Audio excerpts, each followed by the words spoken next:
Alright, this is the male pattern hair loss level 3. Androgenic alopecia, male pattern hair loss level 3. There's no hairline from here to here. There's no hairline from here. It's already receded and gone inside. Looks like an M shape. Some people call this M shape. So this diagram to show what is level 3. Now the patient is already shaped off. I'm going to draw the design. Now let's go up and see the design and what we're going to do for the patient. Again here, just now I mentioned male pattern hair loss level 3. Now you can see from here to here, there's no hairline. On the right side, from here to here, there's no hairline, and it's M shape. So we're going to do a restoration. We're going to draw a design.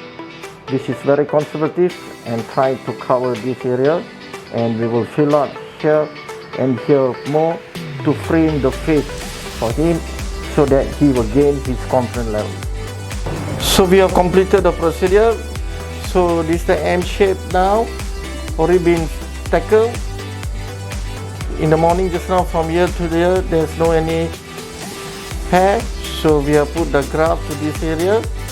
Here, here. This will be the hairline, and it will be looks very natural. Around here, he will take the medication. He got hair here. This hair will grow, become thicker, and the hair transplant hair will grow slowly. It will catch up.